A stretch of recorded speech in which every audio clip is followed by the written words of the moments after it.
City news ని మీకు సమర్పిస్తున్నవారు Lakshmi Nilayam gated community apartment Shyamalanagar extension 11th line Guntur. నమస్కారం. సిటీ న్యూస్ కి స్వాగతం. మనం చేసింది ఎందుకు చెప్పుకోలేకపోతున్నామంటూ అసెంబ్లీలో డిప్యూటీ సీఎం పవన్ కళ్యాణ్ కీలక వ్యాఖ్యలు చేశారు. వైసీపీ సభ్యులు 11 మంది ఉన్నా 1100 మంది ఉన్నట్లు మాట్లాడుతున్నారని డిప్యూటీ సీఎం పవన్ కళ్యాణ్ చెప్పారు. వైసీపీ నేతలు ఇష్టమొచ్చినట్లు తిట్టి కులాల వెనుక దాక్కుంటున్నారని విమర్శించారు. కూటమి పార్టీలు ఏకాభిప్రాయంతో ఉండాలన్న పవన్ కళ్యాణ్ 15 ఏళ్ల పాటు రాష్ట్రం కోసం పాటుపడదామని అన్నారు. ఇప్పటికీ కూడా వాళ్ళ సభ్యులు తక్కువ 11 మంది అయినప్పటికీ కూడా వాళ్ళు ఒక 1100 మంది ఉన్నట్టుగా వాళ్ళు మాట్లాడుతూ ఉంటారు. అంటే మనం ఎందుకనంటే వాళ్ళు చెప్పిన దాన్ని చాలా బలంగా నమ్ముతారు. మనం చేసే పనులు మనం చెప్పుకోలేం, మనం చేయడానికి సంకోచిస్తున్నాం ఏంటో తెలియదు. కానీ వాళ్ళు చూడండి, ఇందాక నేను చెప్పింది మీకు, when we are irresponsible, our NDA alliance is so responsible, reliable and reasonable government, while they are irrational, irresponsible and abusive group. వీటన్నిటి మధ్యలో మనం కూర్చోబెట్టి మనం ఏదైనా మాట్లాడాలి అంటే మనందరం కూడా ఒక ఏకాభిప్రాయం మీద ఒక ఏకత్వం ఉండాలి అనేది నేను మనస్ఫూర్తిగా సభ్యులందరినీ కూడా నేను కోరుకుంటా ఉన్నాను. వాళ్ళు ఎలా మాట్లాడుతున్నారంటే ఇష్టం వచ్చినట్టుగా తిట్టేసి కులాలు వెనక దాక్కున్నారు. అది మటుకు ఎందుకంటే నేను ఒక భారత రాజ్యాంగం నేను నమ్ముతున్నాను పెట్టినప్పుడు I'm beyond cost, creed and religion.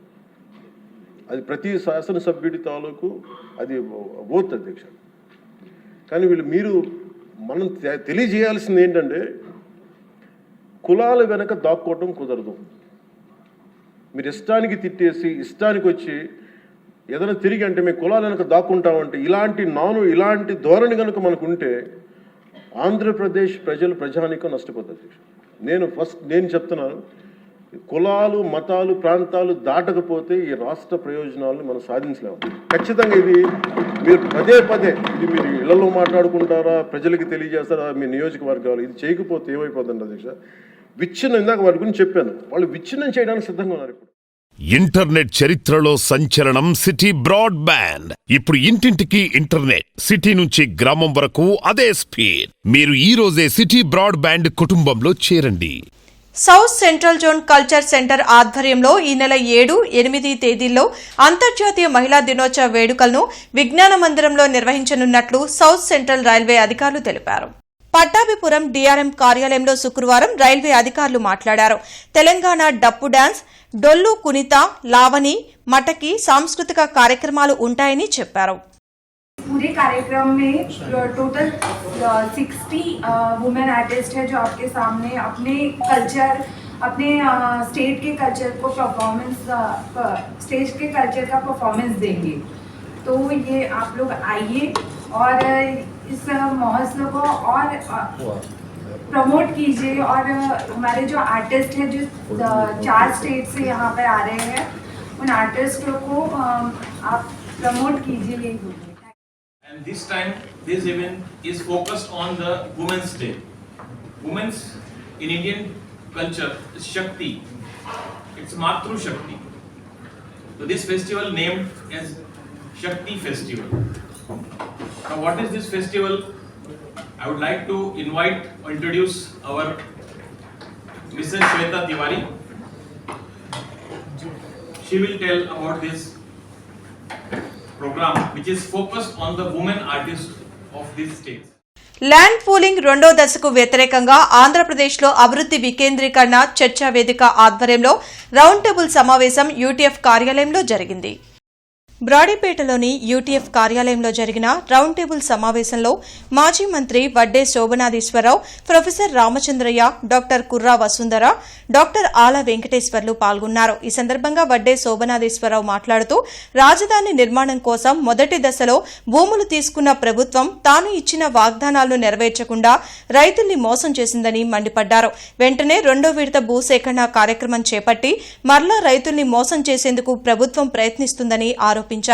ఇది కేవలం కూటమి ప్రభుత్వం రియల్ ఎస్టేట్ వ్యాపారం చేసేందుకే ఇన్ని వేల ఎకరాలు రైతుల నుండి భూసేకరణ చేస్తుందని ధ్వజమెత్తారు.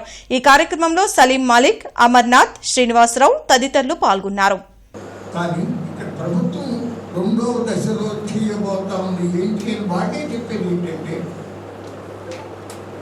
ఒలింపిక్ గ్రేడ్ స్పోర్ట్స్ సిటీ అభివృద్ధి చేసి భవిష్యత్తులో ఒలింపిక్ క్రీడలు నిర్వహించే విధంగా అభివృద్ధి చేయాలి అని సీఎం గారి యొక్క కోరిక. నిజమే, స్పోర్ట్స్ సిటీ రాజధానిలో 9 నగరాలు ఉన్న సంగతి అందరికీ తెలిసినదే కదా. ఆ 9 నగరాల్లో ఒకటి క్రీడా నగరం. 4150 ఎకరాలు దానికి కేటాయించింది. ఆ స్పోర్ట్స్ సిటీ ఏరియాలో వచ్చే గ్రామాలు, ఆ గ్రామాల్లో రైతులు ఇచ్చిన భూములు, దాంట్లో నుంచి వాళ్ళకి ఇచ్చే ప్లాట్లు, అవి 1656 ఎకరాలు స్పోర్ట్స్ సిటీకి ఉంటుంది. మామిడి, అరటి, పపాయ, దోస, కర్బూజా ఇవి ఎక్కువ వేస్తున్నారు పండ్ల తోటలు. ప్రతి పంట చేతి నిండా బాగా పండి చేతికి వచ్చిన తర్వాత కూడా 5 పంటల్లో సంవత్సరం మొత్తంలో క్యాలెండర్ ఇయర్లో గిట్టుబాటు ధరలు లేక పొలంలోనే రైతులు వదిలేసి రైతు కళ్ళల్లో కన్నీళ్ళు చూసినాం. మాతో సహా 2025లో మా ప్రాంతంలో ప్రతిదీ బాగా పండింది, దేనికి ధరలు లేవు. ఏం చేయాలి రైతు? అది రైతులు ఉన్నటువంటి పరిస్థితి. ఈరోజు ఇక్కడ మీటింగ్ జరగడానికి ప్రధాన కారణం 2వ దశ ల్యాండ్ పూలింగ్ వ్యతిరేకంగా. ఇది ఇంకా ఎవరికైనా అందకుండా ఉంటే తీసుకోండి, మన దగ్గర ఉంది. ప్రజాపిత బ్రహ్మకుమారి ఈశ్వరి విశ్వవిద్యాలయంలో అంతర్జాతీయ మహిళా దినోత్సవాన్ని పురస్కరించుకొని ఈ నెల 7న మహిళలకు ప్రత్యేక కార్యక్రమాన్ని నిర్వహించనున్నారు. వందే మాతరం వికసిత్ భారత్ పేరుతో జరిగే ఈ కార్యక్రమంలో మహిళలు విరివిగా పాల్గొనాలని బ్రహ్మకుమారి ఈశ్వరి విశ్వవిద్యాలయం ప్రతినిధులు కోరారు. మహిళలు అన్ని రంగాల్లో రాణిస్తేనే కుటుంబం బాగుంటుందని అన్నారు. సుసంపన్నమైనటువంటి భారతదేశం తయారు కావాలి, స్వర్ణిమ భారతదేశం రావాలి అంటే స్త్రీల యొక్క పాత్ర ఏ విధంగా, స్త్రీ శక్తి ద్వారా ఈ ఒక విశ్వవిద్యాలయం నిర్వహించబడుతోంది. అన్ని రంగాలలో కూడా ఈ రోజున మహిళలు తమ వంతు కార్యాన్ని నిర్వర్తిస్తూ ఉన్నారు. మహిళ అబల కాదు సబల అని నిరూపించేటువంటి విధంగా ఈ రోజున వైజ్ఞానిక రంగం నుంచి మొదలుకొని ఇంటి గృహస్థం వరకు కూడా అన్ని రంగాల్లో మహిళలు కార్యాన్ని నిర్వర్తిస్తూ ఉన్నారు. అలాంటి మహిళలకి ఆధ్యాత్మిక శక్తిని కూడా జోడింపచేసినట్లయితే మరింత ఇంకా మున్ముందుకు వెళ్తూ ఎన్నో రకాల విజయావకాశాలని తీసుకొస్తారని ఆశిస్తూ ఈ కార్యక్రమాన్ని Brahma Kumari Amaravati outer ring road భూసేకరణ కారణంగా పరిసర ప్రాంతాల రైతులు హడలెత్తిపోతున్నారని రైతు సంఘం నాయకులు పాసం రామారావు ఆందోళన వ్యక్తం చేశారు. ఎలాంటి ముందస్తు సమాచారం లేకుండా భూసేకరణకు సిద్దమయ్యారని ఆరోపించారు. బ్రాడీపేటలోని సిపిఎం కార్యాలయంలో జరిగిన మీడియా సమావేశంలో రైతు సంఘం నాయకులు పాసం రామారావు, ఈమని అప్పారావు, పద్మావతి, సాంబశివరావు మాట్లాడారు. చిన్న సన్నకారు రైతులకు ఉన్న భూములు మొత్తం ఔటర్ రింగ్ రోడ్డు కోసం తీసుకుంటే కూలీలుగా మిగిలిపోవడం ఖాయమని ఆందోళన వ్యక్తం చేశారు. అవసరానికి మించి భూముల సేకరణ చేపట్టడం ఏంటని ప్రశ్నించారు. మార్కెట్ విలువ ఆధారంగా నష్టపరిహారం ఇవ్వాలని డిమాండ్ చేశారు. ప్రభుత్వ తీరుకు వ్యతిరేకంగా ఔటర్ రింగ్ రోడ్ బాధిత రైతులతో ఈ నెల 9వ తేదీన కలెక్టర్ కార్యాలయం వద్ద ధర్నా నిర్వహిస్తున్నట్లు చెప్పారు. ఈ కార్యక్రమంలో బొట్ల రామకృష్ణ, కంచుమాటి అజయ్ కుమార్ తదితరులు పాల్గొన్నారు. ప్రధానమైనటువంటి డిమాండ్ ఏంటంటే రైతులు అన్ని గ్రామాల్లో మేము తిరిగి వచ్చాం, మన సదస్సు కూడా పెట్టాం. ఏమంటున్నారంటే ప్రజెంట్ ఉన్నటువంటి మార్కెట్ వాల్యూ ప్రకారం ఇవ్వాలా. ఇప్పుడు పొత్తూరు ఉంది, 3 సంవత్సరాల క్రితం 6 కోట్లకు కొన్నారు. ఈరోజు నారాకోడూరు మెయిన్ రోడ్డు ఆ పక్క ఈ పక్క భూములు తీసుకున్నారు. 4 నుంచి 5 కోట్ల రూపాయల భూమి ఉంది. లోన్ అయితే 3-4 కోట్ల రూపాయలు ఉంది. మరి మీరు రిజిస్ట్రేషన్ వాల్యూ ప్రకారం అయితే ఎంత చేస్తారు? 50,000 60,000 వస్తుంది. మరి రైతు 3 పంటలు పండేటువంటి భూమి, బ్రహ్మాండమైనటువంటి పంటలు పండేటువంటి భూమిని ఆ రకంగా తీసుకుంటే ఆ భూమి మీద నమ్ముకున్నటువంటి రైతు యొక్క పరిస్థితి ఏంది అనేటువంటిది మేము కోరుతా ఉన్నాం. నాది ఎకరం పొలం పోతుందండి, ఎకరం 5 సెంట్లు పోతుంది. కాకపోతే ఇప్పుడు సార్ చెప్పిన పట్టు ప్రతి ఒక్కటి కూడా వాస్తవమేనండి. రైతులు చాలా నష్టపోతున్నారు ఈ విషయం వల్ల. మాకు ఇంతవరకు గ్రామ సభలు అనేది నిర్వహించలేదు. మాకు ఒక నోటీస్ ఒకటి వచ్చింది నాకు. అది కూడా మా పుత్తూరు గ్రామం మొత్తం మీద, అంకిరెడ్డిపాలెం మొత్తం మీద నా ఒక్కదానికే నోటీస్ వచ్చింది. వెళ్ళి జాయింట్ కలెక్టర్ని నేను కలిశాను, మాట్లాడాను. ఆయన అధికారుల దృష్టికి తీసుకెళ్తామన్నారు నా సమస్యలని విని. ఇంకా విషయం ఏంటంటే విఆర్ఓలు కానీ సర్వేయర్లు కానీ ఎవ్వరూ కూడా మాకు సరైన సమాధానం చెప్పట్లేదు. ఇంతవరకు మా గ్రామానికి వచ్చి అసలు మీకు ఇది పోతుంది, ఇది ఉంటుంది, ఈ రైతు ఇది పోతుంది, సార్ చెప్పినట్టుగా పలానా వాళ్ళ పేరుతో ఇది పోతుంది, ఇంత భూమి పోతుంది, 1 ఎకరం ఉంది, అరెకరం పోతుందంటే ఆ రైతు కాస్త హ్యాపీగా ఉంటాడు. అలా కూడా మాకు ఎలాంటి ఇన్ఫర్మేషన్ వాళ్ళ నుంచి మాకు లేదు. తూర్పు నియోజకవర్గంలో ఎమ్మెల్యే కనుసన్నల్లోనే రేషన్ మాఫియా జరుగుతుందని వైసీపీ నగర అధ్యక్షురాలు నూరి ఫాతిమా ఆరోపించారు. మైనార్టీలకు చెందిన భూములను ల్యాండ్ పూలింగ్ పేరుతో కూటమి ప్రభుత్వం దోచుకునే ప్రయత్నం చేస్తుందని నూరి ఫాతిమా మండిపడ్డారు. వైసీపీ తూర్పు నియోజకవర్గ కార్యాలయంలో జరిగిన మీడియా సమావేశంలో ఆమె మాట్లాడారు. పవిత్ర అంజుమన్ ఈద్గా స్థలంలో పర్మనెంట్ కట్టడాలు కట్టే ప్రయత్నం చేస్తున్నారని, వారంలోగా అవి తొలగించకపోతే వైసీపీ పార్టీ ఆధ్వర్యంలో మేమే పగలగొడతామని హెచ్చరించారు.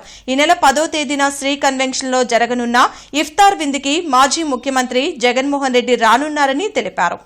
మీకు అవకాశం ఇస్తే ఈరోజు మైనార్టీ గొంతుల మీద వాళ్ళని నొక్కి, అది కూడా కాళ్ళతో, ఎందుకంటే మీకు ఎన్నోసార్లు చెప్పారు, మళ్ళీ మేము కొనే పరిస్థితిలో లేము, మాకు అంత స్తోమత లేదు, మైనార్టీలకు అంత స్తోమత లేదు, మేము ఆర్థికంగా ఎవరు బలపడలేదు. మీరు నిజంగానే చేయాలి అని అనుకుంటే ప్రొసీడింగ్స్ ప్రకారంగా పోండి. ఎందుకు ప్రొసీడింగ్ ప్రకారంగా పోయి ఎందుకు ముసుగులో గుద్దులాట్లుగా చేస్తున్నారు ఈ ప్రభుత్వం? నిజంగానే ఇక్కడ ఎమ్మెల్యేకి చిత్తశుద్ధి లేదు, 1 టైం ఎమ్మెల్యే అని అర్థమైపోయింది. ఈవీఎంతో గెలిచాను అని చెప్పి ఆయనకు అర్థమైపోయింది.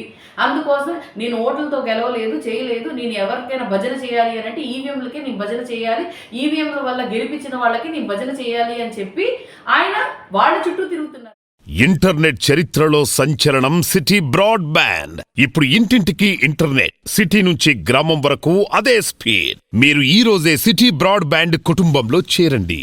అంతర్జాతీయ మహిళా దినోత్సవం సందర్భంగా ఈ నెల 7వ తేదీన క్రీడా పోటీలు జరగనున్నాయి. యువజన వ్యవహారాల శాఖ ఆధ్వర్యంలో ఈ పోటీలు నిర్వహించనున్నారు.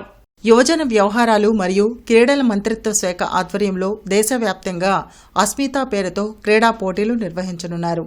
ఇందులో భాగంగా ఈ నెల 7వ తేదీన బీఆర్ స్టేడియంలో పోటీలు నిర్వహిస్తున్నట్లు డిప్యూటీ డైరెక్టర్ కిరణ్మయి దేవిరెడ్డి తెలిపారు. అఫ్రేజ్ ఖాన్, నాగదుర్గ, పృథ్వీలతో కలిసి ఆమె మీడియాతో మాట్లాడారు. పోటీల వివరాలను వెల్లడించారు. 13 బిలో ఉన్న ఏజ్ వాళ్ళందరికీ 100 మీటర్స్, అలాగే 200 మీటర్స్, 400 మీటర్స్ రన్నింగ్ అనేది ఏర్పాటు చేస్తున్నాము.